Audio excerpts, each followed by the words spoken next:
conversation is going round. People talking about the colors come to town. Fresh as a summer breeze, she'll take you by surprise.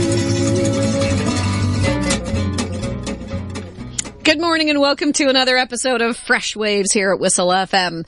I'd like to say thank you to Jason Rumball, who will be doing our technical production this morning, and to Ivan Harris, who our producer at large, who's actually given us some great strawberries from Reese's Market and Bakery, and we have to give them a shout out for the beautiful muffins that are in the studio this morning. It's strawberry season, everybody, so go to your local farm, wherever that happens to be, and check out the wonderful Ontario strawberries. They're absolutely wonderful, although they are a week late, so if you're expecting to buy flats, you might have to wait until next week because, you know, it's just early in the season, whereas now this should be mid-season, but we've had such a wet, rainy spring and a little bit cool. So anyway, today is beautiful and sunny, and it's always sunny here in the studios of Fresh Waves at Whistle FM.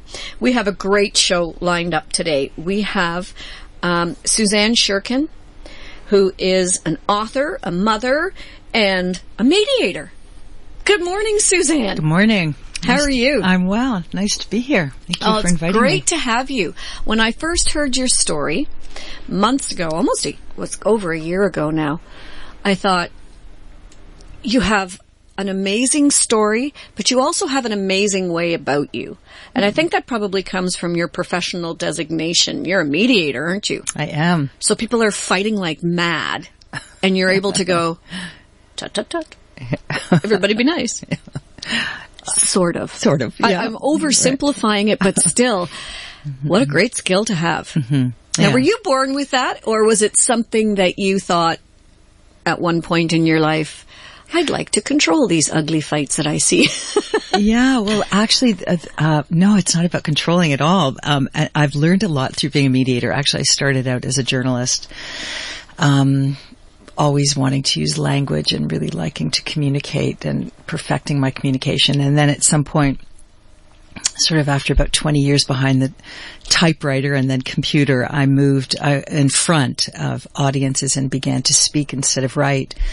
And found that I really loved working with people in how to communicate. And then a series of events and circumstances just sort of led me to mediation, and I hadn't planned on it. In fact, it was a mistake that I registered for a course. I had meant to do something else, and I registered for this mediation course. In the first half an hour, I said, "This is what I want to do for the rest of my life," and it has been really an amazing journey. All of my work in communications and facilitation and writing has been directed towards workplace. And so I've just morphed it into workplace mediation. And so what I find is that I'm using my skills as a communicator and a writer really to pay attention to how people use language. Somewhere along the way, also I picked up a trainer's certification in neuro-linguistic programming. Ooh. So I'm really paying attention to conscious and unconscious language and language use. And so I find that putting all of that together has really made me aware of how people communicate, how they think, how they present themselves, and I'm able to use the structure of mediation to invite people to listen. So it's not about controlling at all. It's about shifting them into a listening mode rather than a speaking mode, so that they can move into an awareness. And one of the Actually, also Stephen Covey comes in here. There's a line from his book, 7 Habits of Highly Effective People. I use so much. So there's a line that says, seek first to understand, then to be understood, which is the structure. And so that's how I get, I help, I don't get people, but I help shift people into moving into that mode of thinking, to seek first to understand, so that they're the ones who put off their positional need to be heard mindset breathe. I give them some approaches on how to do that so that they get to listen. And then, so that's the process. And the goal comes from a Rumi line, which is actually what I've put on the back of my now business card. And this is my favorite quote in the world from the poet Rumi. And the line is this: beyond the wrongdoings and the right doings is a field. I'll meet you there. Lovely. And that's that's my philosophy around how to invite people into a space of openness and mediation. And of course the word mediation comes from the Latin middle ground. And so that's about coming into the middle ground. Wow, isn't that nice? Mm-hmm. That's a really lovely quote. It has all kinds of nice connotations, doesn't it? Okay, so this is our Pride show here on Fresh Waves, and all of this comes from where I met you. And when I met you at a writing workshop where people were writing books. Some were memoirs, some were just the story, well, not just, some were the stories of their lives. And you were writing about your experiences with your son. Yes. Tell us a little about that. So I am a mother of 2 children. I gave birth to 2 daughters. I now have a son and a daughter. So my daughter is 33 and my now son is 31. When my son was maybe 23, 24, he came to me and he said, "Ma, I want to show you some videos that now we call them blogs, but some videos that I've been looking at." And I said, "Okay, great." And I have a very close relationship with my kids, and so it's very open. And so I thought nothing of it. So my child at that time was named Aviva, and so Aviva and I just plopped on her bed. She opened up her laptop. I sat. Actually, I was. So I remember how I was sitting. So I was sitting my knees were on the floor and my elbows were on the bed, watching this. And so we were there we were getting comfortable. And what I began to see were these pictures of that just astonished me. It was person after person who was talking about their gender and questioning their gender. And occasionally there would be someone who would lift up their shirt and show off their scars on their chest. So after 10, 15 minutes, I was watching it. It took me a while to kind of focus in on what we were watching because it was so astonishing and process it. And I didn't know if this was a movie. I didn't know what I was being shown. And Aviva was just sitting quietly and I was just and I turned to her and I said, "What are we watching? What is this about?" And she turned to me and she said, "Ma, I think I'm a guy." Now this is at the age of 24. And right. And so this is before Caitlyn Jenner. This is before, Chaz Bono. This is before Celebrity. Orange is the New Black. Right. This is before anyone even heard, well, certainly before I heard the word transgender. I never thought about gender. It never crossed my mind to think about gender. It was not a conversation. So did your daughter, when she was younger, was she the tomboy? Well, I'll go back to that, but I'll just finish this moment, which was really an arresting moment, to be sure. because it was taking me into a very new realm. I'm a liberal thinker, a really open thinker. And this was before I was a mediator while I was still a journalist. And so I was used to having lots of information come to me and being really open and non-judgmental about it. And so I'm a really broad thinker. I was not prepared for that. So that evening, changed our lives because, that in that evening, I remember I couldn't breathe in the same way that I'm still stuttering and stammering. I mean, it's now almost, 8 years later, or I don't know how many years later it is, but I'm still stuttering about it because I still feel it in my body, that newness of information. And, we talked about what that meant. So I said, what does that mean? Like, what does that actually mean? You're a guy. And she said, because I knew that Aviva had been struggling. I knew she'd been struggling her whole life. In fact, and this is what's really interesting about being a parent of a trans child is that parents know. I can't say what the experience of a father is, but I know a mother.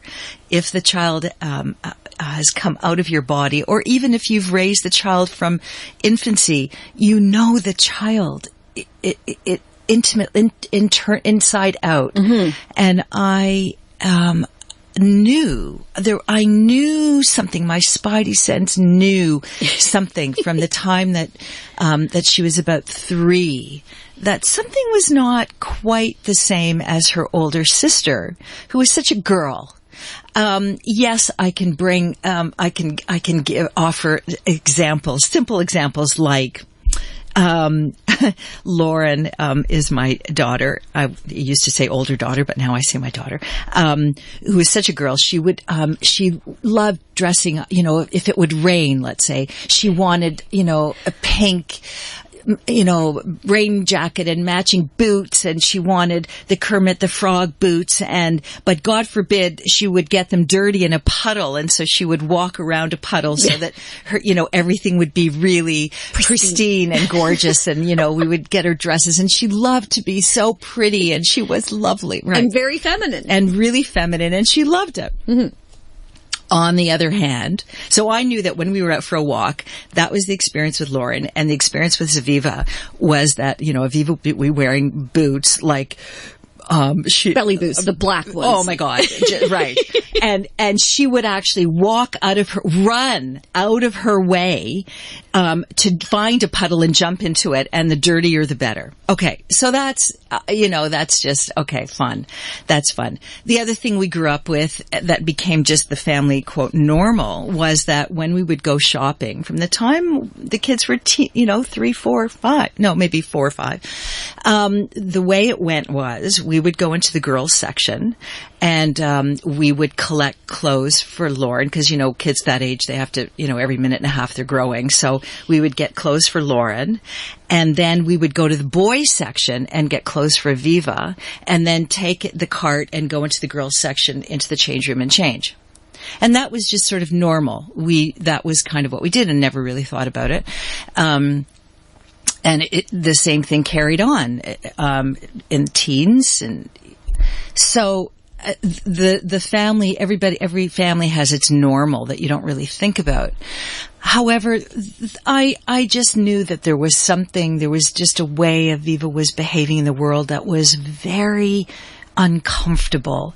A joyous, smart, interesting, heart-based child, but uncomfortable in her own body always. Her body grew really, really fast. Like so fast. Shopping for shoes from the time she was 12 was a nightmare. Her feet were size 12 at the age of 12.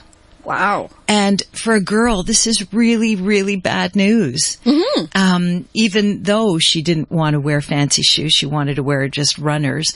It was really bad. It was just, everything was out of whack. Nothing made sense.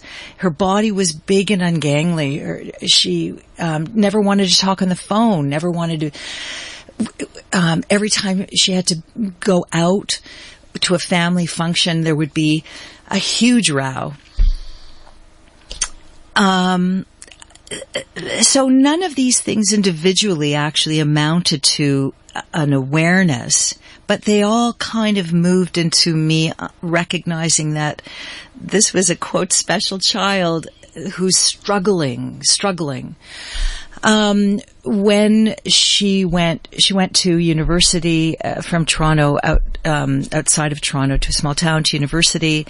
And the Christmas of the first year, she came back and she announced, to no one's surprise, that she was gay. And she just announced that, and I don't even remember. It was kind of a non-issue. No, because nobody was surprised. Nobody was surprised. Aviva had a lovely boyfriends actually in high school, and but it wasn't. But her affinity was to hang out with girls, and and had a smart, intelligent, heart-based group just like her. So that's didn't create even a ripple in the family. And then so that she carried on, and that was. When she was, I guess, 22. And then this. And so this was the end. And that night. The second or third year, I don't remember. Mm-hmm. Second.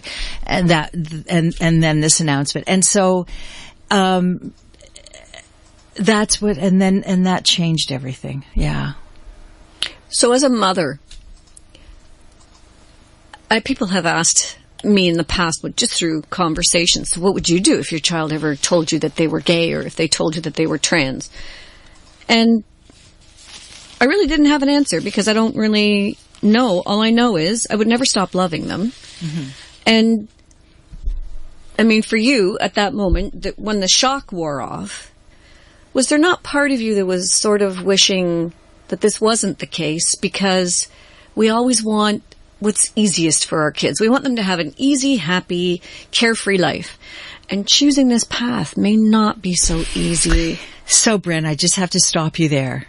And I'm looking at your face, and it's looking very scrunched, and I hear the word choosing. So I just need to make this really clear. This is not a path to be chosen. Right. Nobody would choose a path that was difficult. Nobody would. We're built in our bodies. We are built for comfort. We are built to survive. Mm-hmm. No one would consciously choose a path that put them in hardship, fear, anxiety, and possible trauma. Nobody would do that. Right. So this is not a choice, and that's, I mean, if there's one key message, there's a few key messages I want to land here, but that's the absolute first key message. This is not a choice.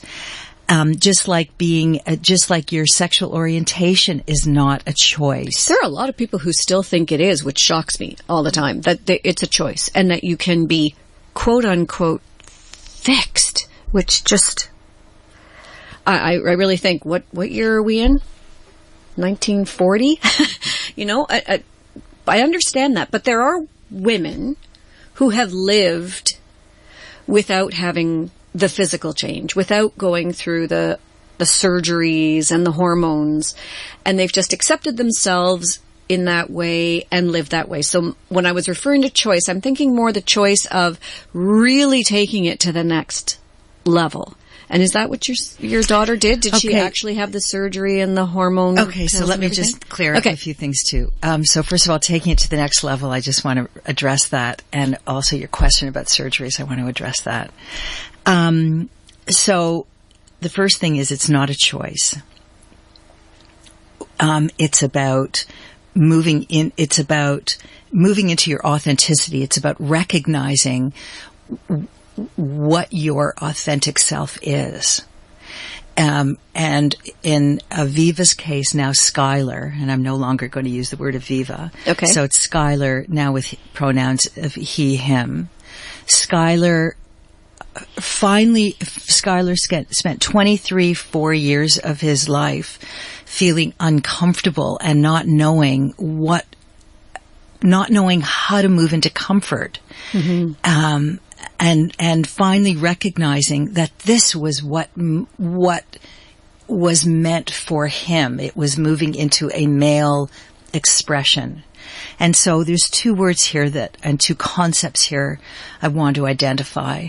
In fact, the container of all this, the overall thinking around this is that gender is a concept.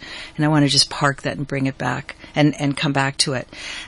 Within that concept of gender being a concept, there is the two aspects of that. One is gender identity and one is gender expression. Mm-hmm. So gender identity is about how we think of ourselves. And so the reason I struggled with it, and maybe you're struggling with it too, and maybe many of your listeners are struggling with it, is because if the question never comes to you to ask about your gender identity, then you are what's called cisgender, CIS. Right. Cisgender. And cisgender, cis is actually a prefix, a Latin prefix, which means this side of. And it's actually the opposite of trans. Trans is a prefix, a Latin prefix, which means the other side of. So those of us, and I am cisgender, it means I've never questioned my gender. I'm mm-hmm. born female. That's period. I've never really questioned that. Yeah. So I never wondered what it would be like to be a different gender. But Skylar is transgender because he does question his gender. So here's the thing. He questioned whether or not he was meant to be female. He questioned his gender identity, and it's how you feel internally. So just questioning, regardless of how you show up, just questioning invites the identification of being trans. If you and then if you choose to express that and show it outwardly, then that is actually a choice of how you express yourself. Mm-hmm. How you feel inside is not a choice. Right. Absolutely. And the more connected you can get with how you feel authentically inside, the more connected you are to your identity. Right. In some countries, it is actually, it's dangerous. It's illegal and dangerous to express yourself in any way. Absolutely. So I want to actually here make a difference and make it clear that sexual orientation, that is who our partners are, whether it's same sex or different sex or no sex, is a very different way of thinking than gender identity. Sexual orientation is different from gender identity. Mm-hmm. So a lot of people just squish those together. Into one group, and it's not. They're very, very different. Mm-hmm. Who you choose to be in partnership with is different than how you think about your gender. Right. So in many countries, you cannot be other than conventional male or female and have same-sex partners and show up as male or female. Right. And in how you were born. Canada is one of the blessedly lucky countries, or we are blessedly lucky in this country to have such brilliantly open, supportive human rights laws that support cultural identity, religious identity, sexual orientation, and gender identity. So someone who feels that they are not cis, someone who feels that they are uncomfortable in their gender, can actually step out and express themselves in different ways. So I'll just explain what that looks like. We're going to have to do that in just a second, so hold that thought. Okay. We have to take our first break, and when we come back, we'll continue our discussion with Suzanne, and we'll bring on Luke as well from the NCRA, which is the Governing Board of Community Radio Stations here in Canada. And it's a great topic of language, because we've just learned in the last 5 minutes how important language is, from broadcast podcasting, to the way we speak on the street, to the way we speak in our families. Language is really key to communicating. You're listening to Fresh Waves. I'm your host, Bren Masson, and we'll be back right after this. Stay tuned.